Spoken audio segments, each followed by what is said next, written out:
Okay.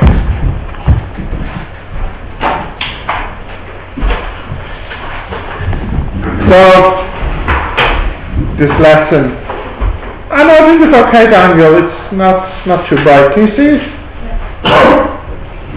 Right, so, to start first,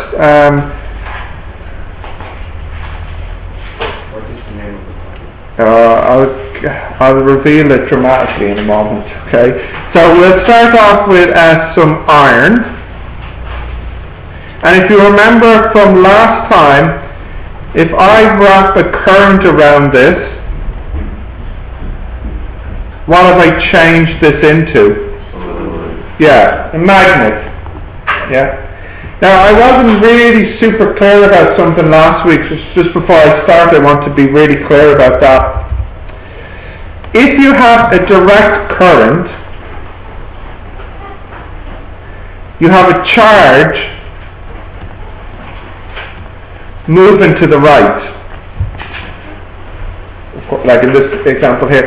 And whenever there's a charge which is changing, and in this case the charge is changing here, but it's not changing in size, it's still the same charge amount, like 1 amp per second, but it's changing where it is.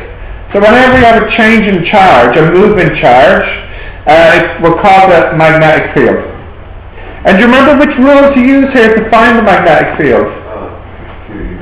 No, which hand rule? This one there, right. Right, wasn't it? So you put your thumb in the direction of the current, and then the way your hand is curved, that's the way the magnetic field is moving. This is still true when the current is AC, because the charge is moving to the right and to the left. The only difference here is because the charge is moving left and right, it means the magnetic field is constantly changing. So in this case here you get a kind of constant, steady magnetic field. If I draw it, it's kind of going around like this. But in this example the magnetic field is flipping between going clockwise, and then later it will flip back anti-clockwise. But it's still a magnetic field, it's changing quickly, whereas the first one is a nice constant magnetic field. Okay, so I'll go back to the solenoid here. So if this is AC, we'll get a magnetic field. But remember, it's changing.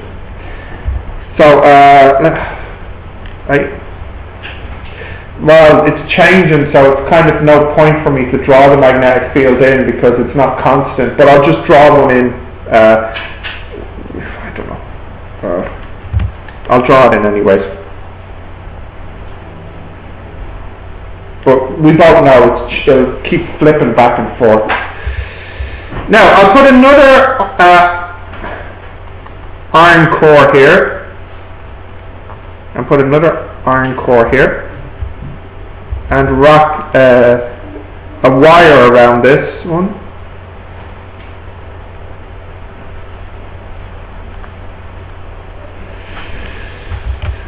But there's no current in this one. There's no current. Now, you have a magnetic field, and the magnetic field is changing. So you have a delta flux delta T. Remember this rule? What does this equal? No, not B. You said B, didn't you? Yeah. Not B. Minus V. You remember this? Come on, what's this rule called? We did it like this last week. Oh, Faraday's Faraday's law of induction.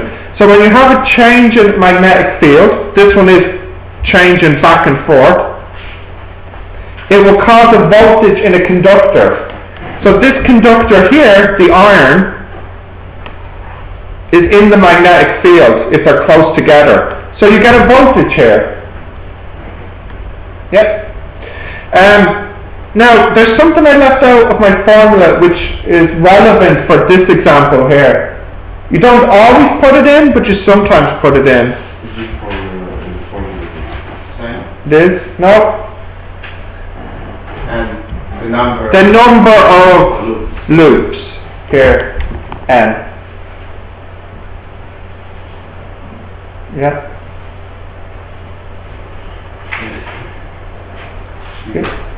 You got that? Yeah. So what happened here is when the magnetic field is going up, then we should get a current produced from the second one going down. And then when this is going down, we should get a current here going up. In other words, we get a voltage here. If there's no current. Oh yeah, this has no current in it, because if this has a current in it too, it'll mess things up. I mean, if you have a current in this, and you're trying to induce a current, it's like the example we had with the lawnmower, the extension cord.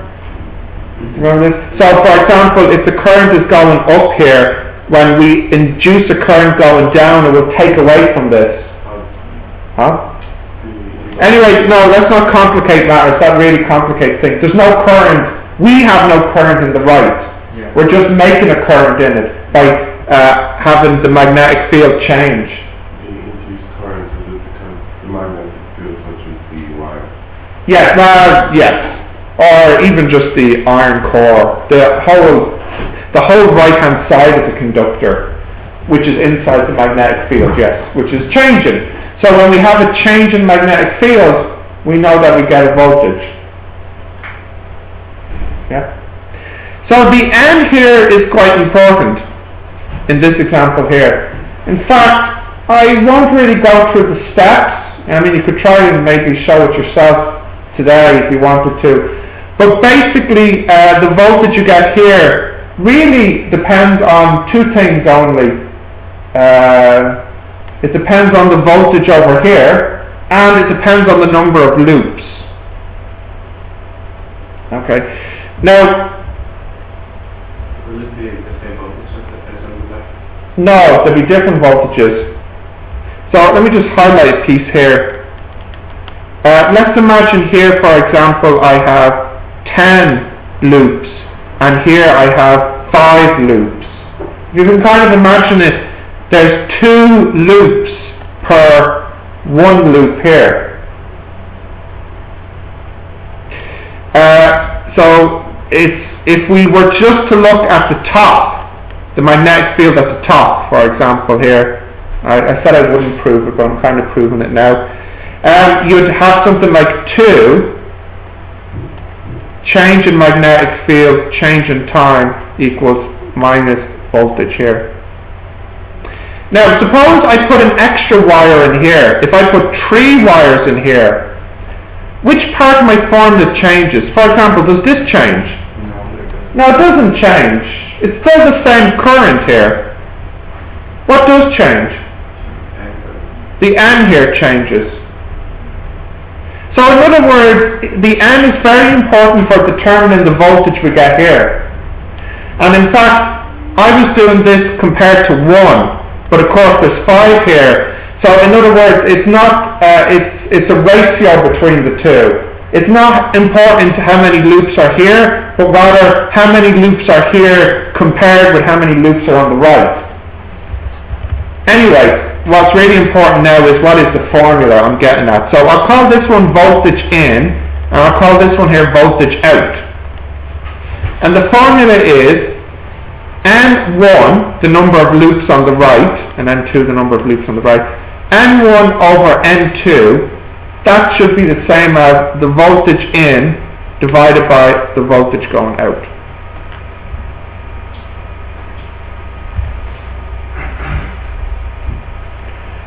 This here is called a transformer.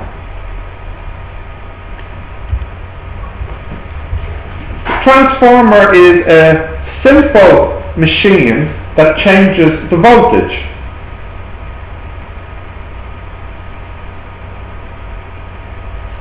And this is the formula which you need.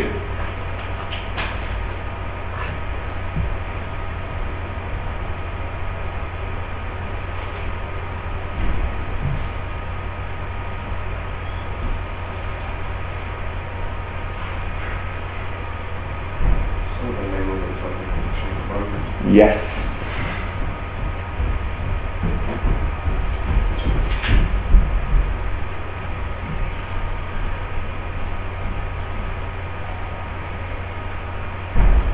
Okay. So where do we see transformers in day-to-day life? Any ideas? Street lamps. Sometimes they have their sports. What about this room? Oh, yeah. Yeah, that's one. But what about this room? Electrical grid, right? No, this room. Oh. Electric. Electric. Electric light? Nope. There is no power plant in this room. Oh, no, but the... Power pack, go on. Power pack for what? Yeah. See that box on my table, on my laptop? Here. See this box here? That's a transformer.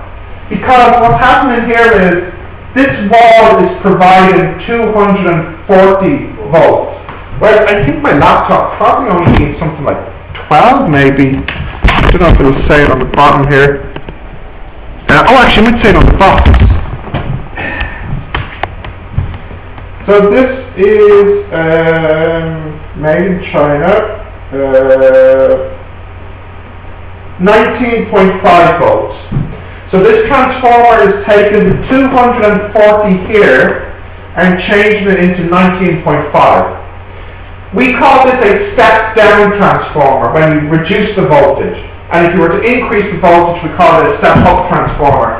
That's important vocabulary for the exam. So what we'll do in a moment is we'll do an example using my laptop, but just a little bit of vocabulary. So if the voltage out is bigger than the voltage in, we call this a step-up transformer. And if the voltage out is smaller than the voltage in, we call this a step-down transformer.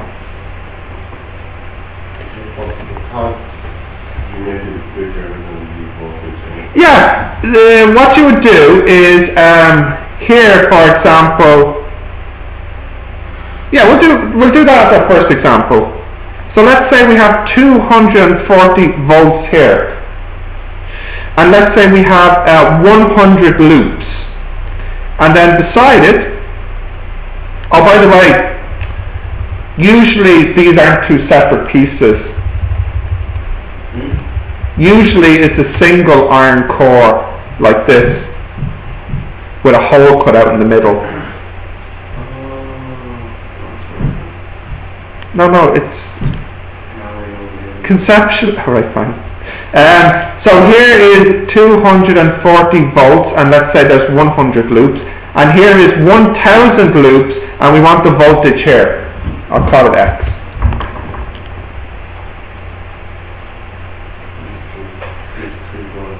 It's what? This? Yeah, well, I'll write the formula down here again. So let's use the formula. N1 over N2 equals V1 over V2. So 100 over 1000 equals 240 over X. So 1 over 10 equals 240 over X. So X equals 2400 volts. So what you've done here is you've changed the voltage from 240 volts to 2400 volts. So it's a step up transformer.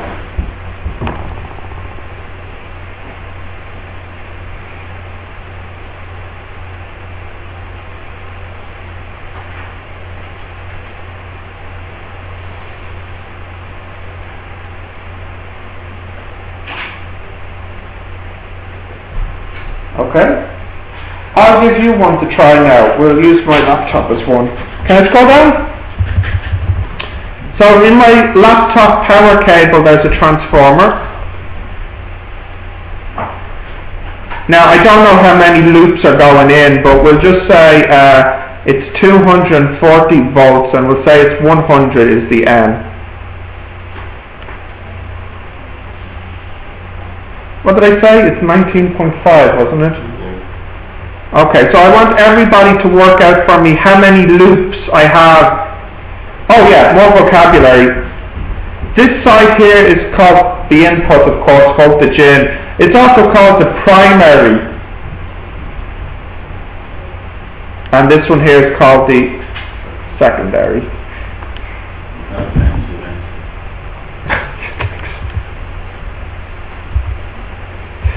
So I'd like to know how many loops there are in the secondary coil.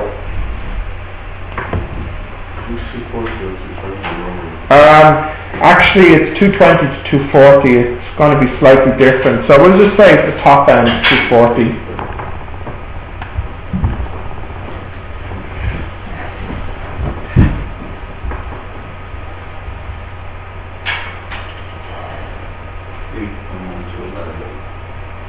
Let me change the number so you don't have decimals, because you can't have 0.5 of a loop really. Well, I mean, I suppose you could. Alright, no sorry, the voltage will keep the same. Let me just change this number here, okay?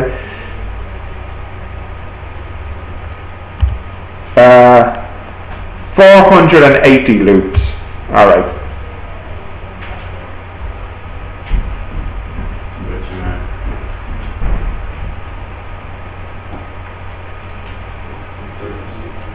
So 80 loops should make the answer nice.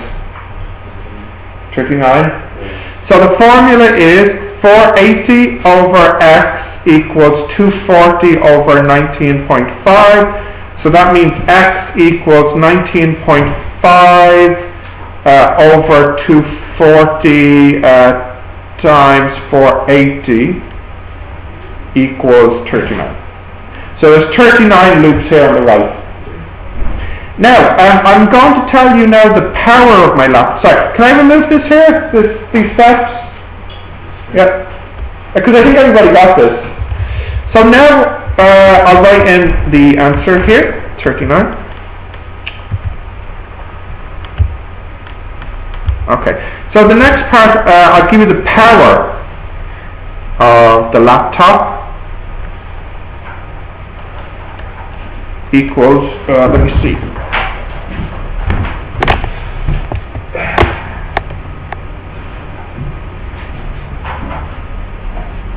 40 watts. 40 watts. So the power of the laptop is 40 watts. And my question is, what is the current on the input, the I1? So what's the current here on the primary coil? So I'll give you a minute to try that, see what you can come up with.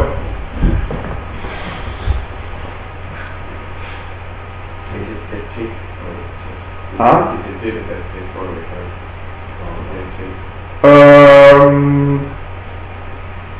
No, it is straightforward.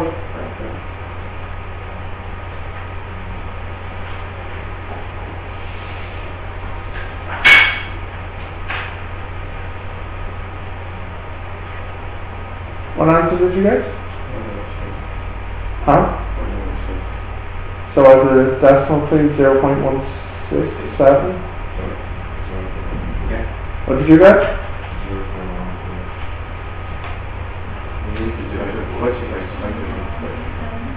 What did you get?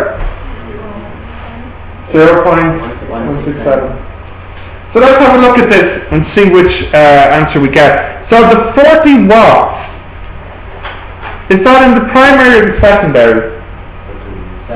Secondary and primary. Because the transformer cannot create or destroy energy, it just changes the voltage. So if there's 40 watts of output, therefore there must be 40 watts of input.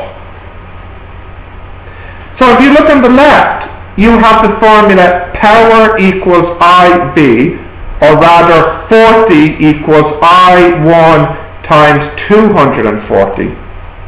So then 40 over 240, which is 0.167, isn't it? That's the current. 40 is 4 over... 1.6. Oh, it's not this. Yeah, 0.16. 0.16, okay. Yeah. Okay, so my next question now is, get me the current in the secondary coil, the I2. So I want the I2 now. Oh, it's not. Now this is important, they're not the same. That's not the same as 0.167. Actually, Oh, same process, yeah. So in this one here, you have 40 equals I2 times, what is it, 19.5. So then I2 equals 2.05 amps.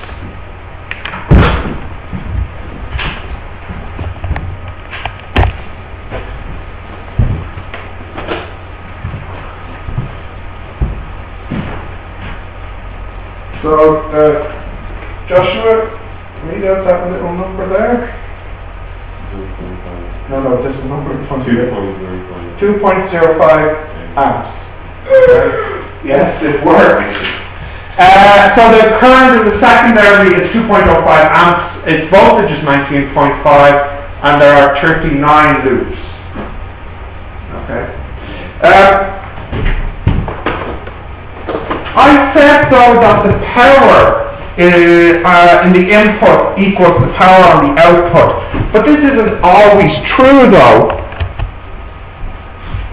Do you think they'll be equal, or in reality, in practice, will they be equal or will there be a difference? There will be a difference, but in what way will they be different? Which will be bigger, which will be smaller? The input will be bigger, usually. Why? Yeah, because you know when you have things like your laptop, your mobile phone charger, whatever, if you feel this box here, it's quite warm actually. So there's some heat loss in the iron. The iron is warm enough, so some of the energy does not go into the output. Is it always iron in transformers? No, I don't think it has to be iron. Let's In say, fact, what does the iron? I doubt that this is iron because it doesn't feel heavy enough. Well, the energy is not really the same, this is for transformers. What do you mean? So translating is different. The energy's not the same? Which energy? Translating for it to come off and store. I don't know. Rephrase that. Okay, well when you do know, ask me again. Some of the energy is lost through heat. Now, you get that sometimes in the exam.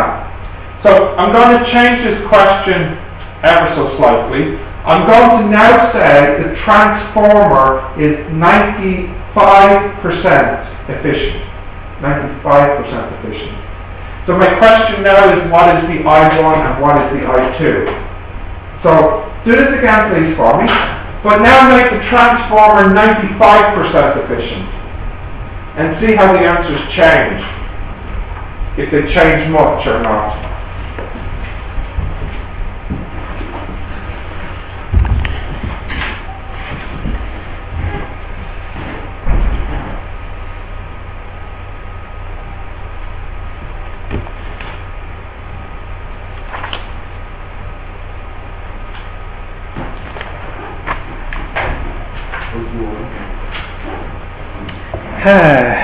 Give me I1 and I2 if the transformer is 95% efficient.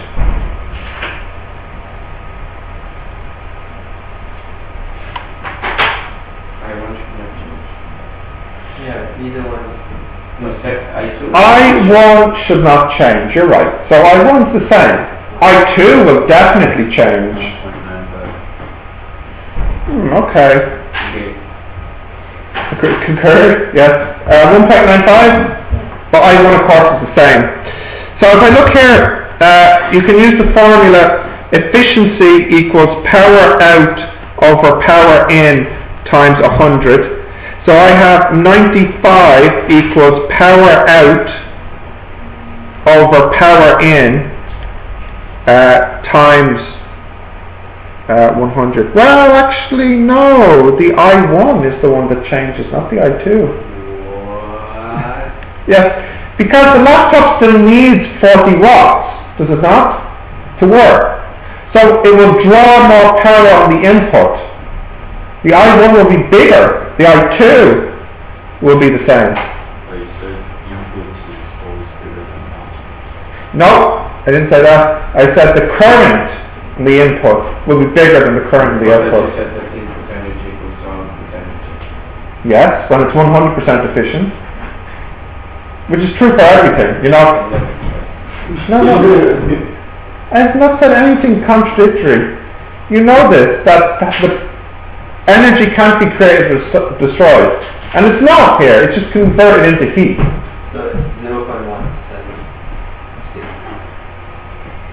What are we talking about now? You just said that I1 changes to 9. Yes. Can you explain? Yes. Yeah, okay, I'll explain it again. So, look, if we think about something like a car engine, okay? So let's say the car engine needs 100 watts to work, otherwise it's not moving, the lights don't go on, whatever. So if everything was 100% efficient, then 100 joules or 100 watts of energy in the form of petrol needs to go in, and then 100 watts comes out, the car engine. The car turns on, it moves, and so on, okay? But if the car engine was 50% efficient, then for it to work, it still needs its 100 watts, but you have to put more petrol in. You need to put in how much? 200. Yes? Yes. So, when it's not 100% efficient, you just need to put more in, so that when you lose it on the way, you get the same coming out. We're learning. Evolving. We're evolving, yes. Yeah. What's this? Physics students are evolving. Okay. So power out is still 40. So we have 95 equals 40 over power in times 100. So what's power in here, please? No, power in. 42.1. What's wrong? Stop laughing at Joshua, okay? 42.1. Okay, sorry. It's natural instinct. What? You should say sorry. To Joshua? 42.1. Power in. Good job. Now we have to get the current, so we have I1 V1 equals 42.1. The voltage is still the same, still 240, so we get I1 equals 42.1 over 240, and what's that? 176. 176, is it? Because it's 57, so it's 1. Sorry, Tanya, she seems to be outnumbered at the moment. Doesn't matter too much. Now, next part of the question.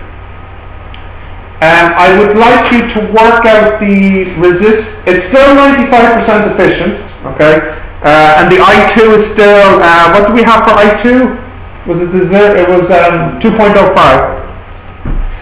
I would like you to work out the resistance of my laptop. The resistance. So you have to use I2, yeah?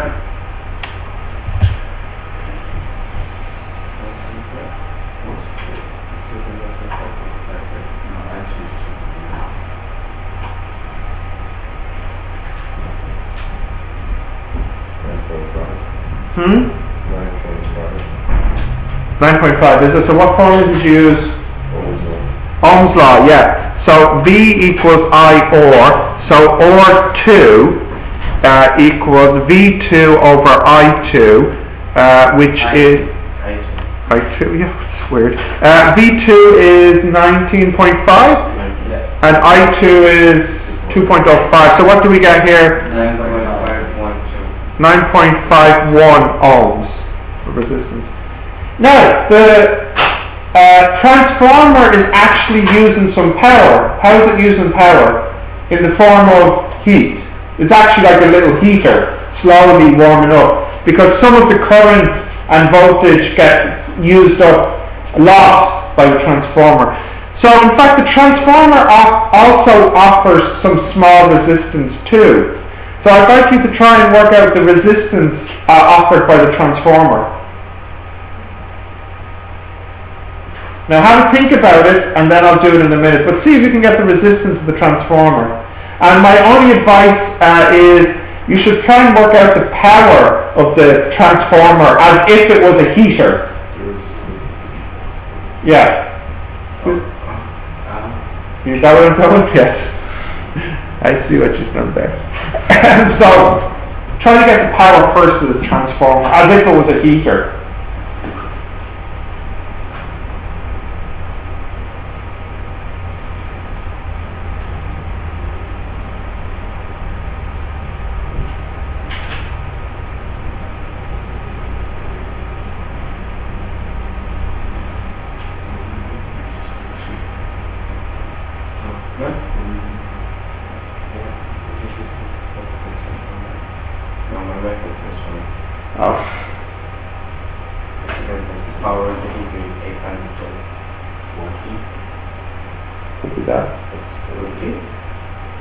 Don't rule out anything, but to be honest, it's probably not.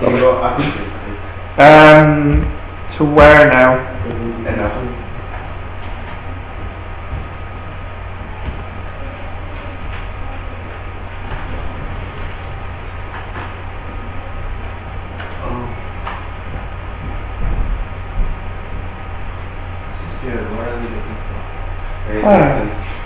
The transformer can be viewed as a resistor because it is consuming some voltage.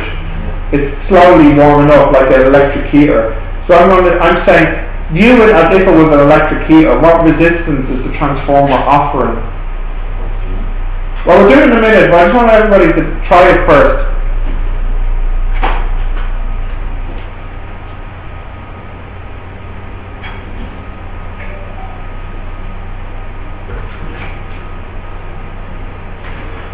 Now, I think I'll do this one now.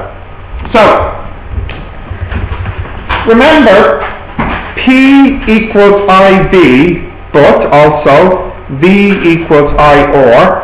Therefore, P equals I squared over or. No, sorry, I squared or. So that means or equals P over I squared. So the real question is, what do we use for the P and what do we use for the I? So here, do we use I1 or do we use I2? And here, or, none of them. So your thoughts. Firstly, the P, power. What's the power? 0.05. I mean, 5%. Yeah. Using Oh, okay, you're looking at it this way. I would have looked at it another way, maybe, without needing efficiency, but I get what you're saying. If you view it the other point of view, if it's an electric heater, it's only 5% efficient because it's losing 95% through this changing of voltage, which it doesn't want to do. Now, that's interesting. But I think there's maybe a little bit of an easier way to look at it, though, but it's a good idea. both of them will work. Oh, yeah, that method should work, but I'm just wondering if we can think about an easier way to view it, for finding the power. No, not 40. Oh, just a different... Yes, that's it. Because there's 42 watts going into the transformer, and how much is coming out? 40 coming out. So how much was used by the transformer? 2 point... What's wrong, Mohammed? Are you focused? Yes. How much was used by the transformer? 2.41. So we have P is 2.41. Alright, what is it? 2.1. Okay. Now the I. Do we use I1? Do we use I2? Do we use something else? Do we use a combination of I1, I2?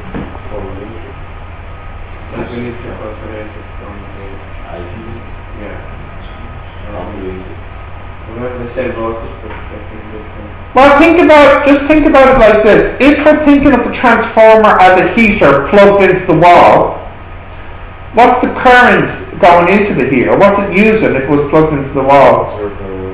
Which one, the I1 or the I2? I1, yeah. The I2 is like some kind of byproduct. As you looked at it, some kind of 95% inefficient byproduct.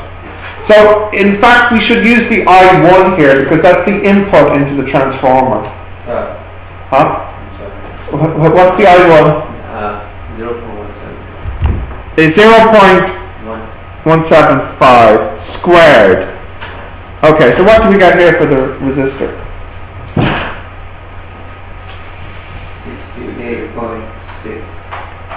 68.6. It's quite large. But the amount of voltage that is being used passing through this resistor is quite small. So in total it's not too much. But the resistance, as you can see, is quite large. It depends how many decimal places you use. It's in the 60s, yeah? If you would use the efficiency, it would give you the answer. The power would be not to... Yes. The power would be to 3 decimal places. Okay. I'm not too...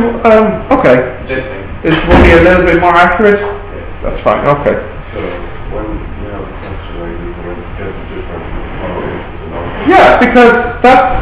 The difference between what goes in and what comes out is how much the transformer consumed and converted into heat. You know, like if you have 50 watts going in but only 40 coming out, then where did that 10 go? Well, that's what was used up by the machine in the form of heat inefficiencies. Okay. So power is not the same.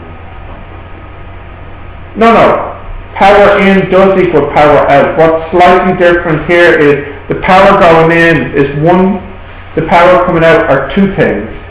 The current and the heat. 2.1. So if they don't specify, you can just say... Yes, that's a good point. As Joshua asked, if they don't say, you can assume the transformer is 100% efficient. Which is in fact most questions, but not all questions. Okay. Right, so my next question is,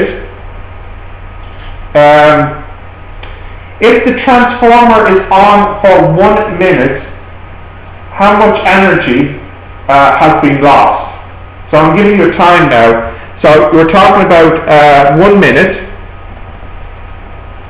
So I want to know the energy in joules that was lost.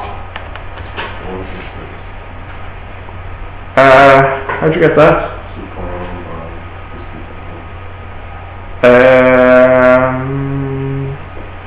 I don't think it's that. Huh? It should be in seconds. And that's 2.1. It's 2.1. What are you asking me? No. Sorry, what else? Sorry, Joshua, what answer did you get? What did you tell me? 120. Yeah, sorry. I can't do the decimal multiply in my head. That's right, yeah. But just the way you looked at it was a tad more complicated than how I was looking at it. You don't actually need to look at the current. You know what the power is. Oh, you did by power? Oh, okay, I misheard you. You know what the power is. What's the power here? 2.1. But what is the formula for power? Power equals... No, this is what I heard. I didn't want this. Power equals energy over time. So then what's the energy equal to? From here, please. Power multiplied by time. What's the power? 2.1. And what's the time? 60. 126 joules. Okay. So the final part of this question is if the specific heat capacity of iron equals, now it's usually quite small for a conductor, and water is, what do we say water was? 4.21, but that's per gram. It's 4,200 per kilogram, in kilograms, isn't it? I think for iron it's going to be something really small, like maybe 100? Are you looking it up there, Tom? So specific heat capacity of iron, maybe like 100. 100 joules per kilogram Kelvin.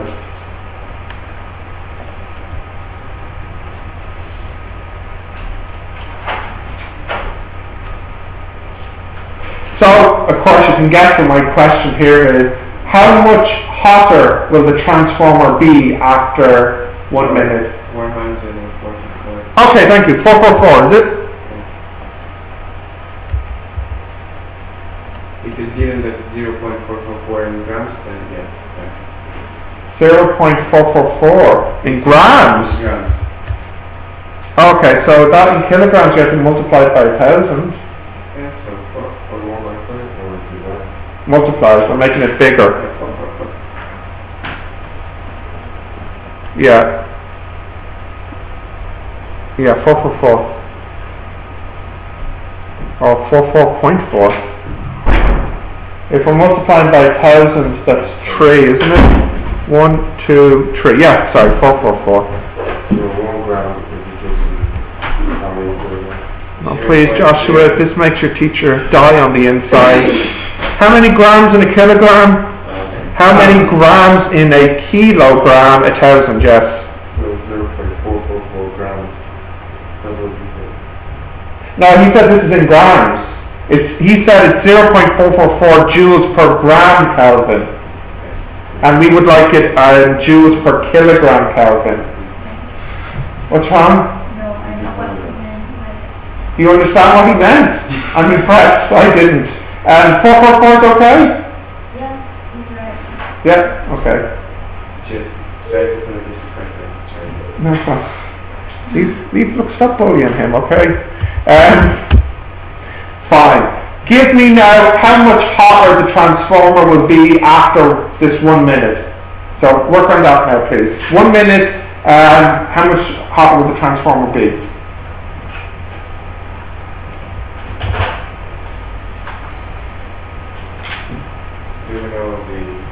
Oh yeah, sorry, I should give you some math, of course. Let me see. They're usually not too heavy. We'll say 200 grams. 200 grams.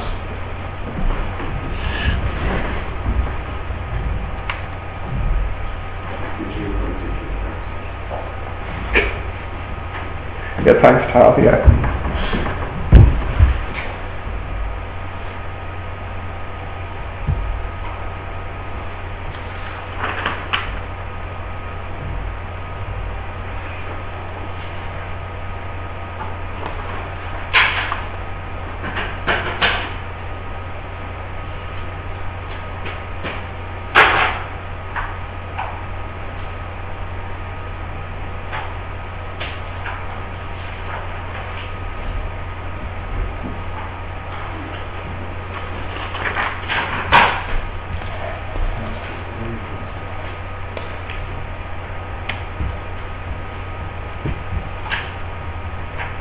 Alright, do we have answers?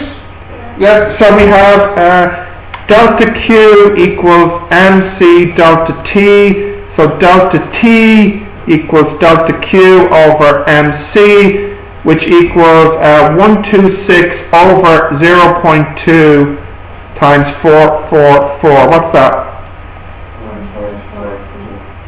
Oh, that's much larger than I would have guessed.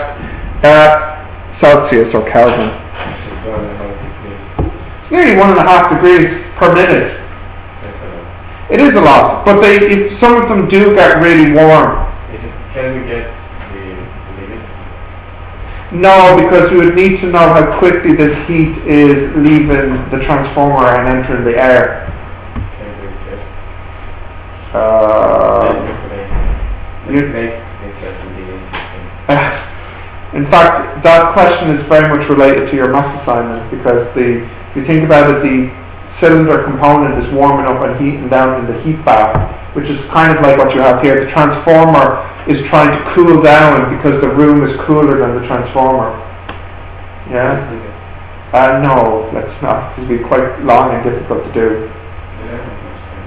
We have loads of time. What are you talking about? Sorry, let me rephrase that. You have loads of time. I have some other things to show you. We can do this as a side project sometime in the future if you like, but not today. Sorry. Now, just to remind you back about the AC generator. Do you remember the AC generator? Where if you turn the wheel, you make an AC current. This is, in fact, what power plants use. You would have something like a waterfall, steam, whatever, and you have this giant turbine being turned, and out comes the AC current. So that's why here in the work and home, these are AC, because that's how it's made in the power plant. So there's two types of current, AC and DC. So from the power plant to the home, you have two ways to send it. You can send it by AC, or you can send it by DC. And now, you know that as the current passes through the power cables have a little bit of resistance in them, because there's no such thing as a perfect conductor. So these power cables have a little bit of resistance. So how do you think the voltage, the energy is lost in the power cables? Through what form? Through heat. The power cables warm up a little bit. Which do you think is more efficient?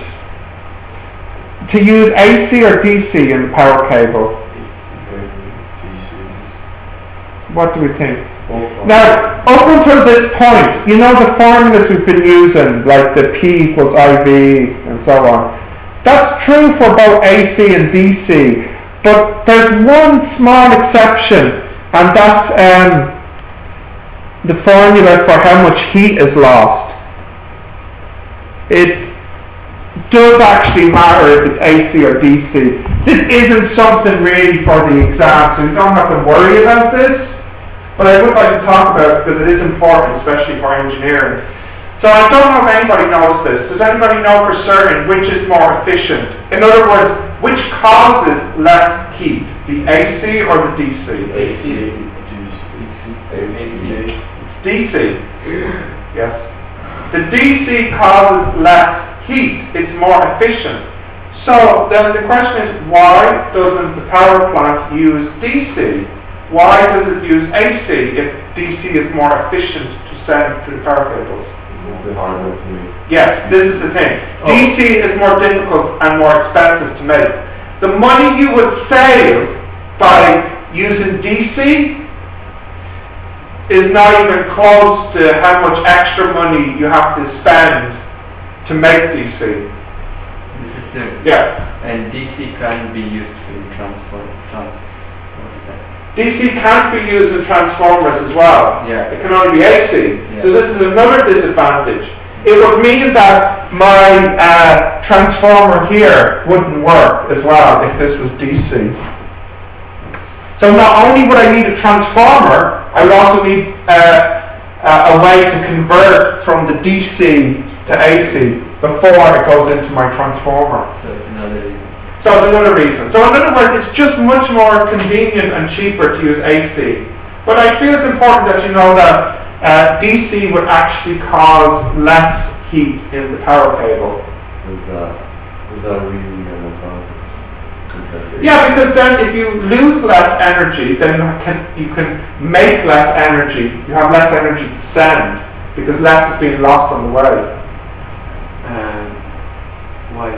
Why what? Why is DC more efficient? The reason is definitely beyond this course, but just briefly to say, when the current, the AC current is moving through the cylinder conductor, there's a phenomenon we haven't looked at, and this phenomenon is that when you have a current moving back and forth really fast, the current in the center, like the center of the cylinder, it's almost trapped. When it tries to move forward, like when it's just about ready to move forward, the current around it switches and moves backwards. And I suppose if you think about it as almost like people walking down a hall, and everybody walks forward and then everybody walks backwards. The people in the middle, they never get a chance to keep up with the people on the side because they can move faster. Because if you think about it, the person against the wall here, they don't have anyone on their right, do they? So they can actually move more easily than the person in the middle. The person in the middle has a person here and here. So we're all walking together, but I'm kind of held back slightly by the two people beside me. And then before I get a chance to move forward, they've already turned around and are heading backwards. So in other words, some of the conductor is lost at the centre. And this loss then gets converted into heat. The current is not, well, it's not moving.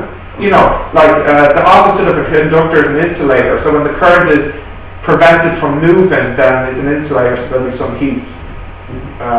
But that is not part of the course. But anybody who's doing electrical engineering or a further electrical course, this will be mentioned to them. Would we see because there is no induction?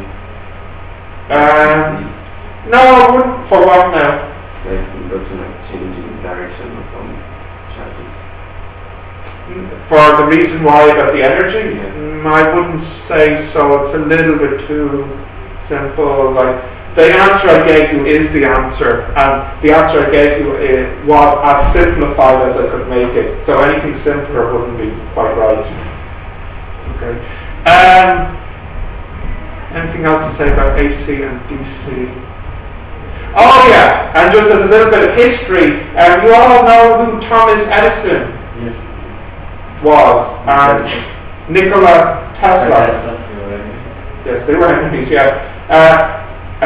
Thomas Edison was in favour of using AC, wasn't it? DC. And Nikola Tesla was in favour of using AC. Yes. And Thomas Edison's idea was, well, DC, okay, it's not as efficient to transport, so he was picturing that there'd be little mini power plants in each area, you know, whereas Nikola Tesla was picturing a big power plant spreading out to all different places. Okay?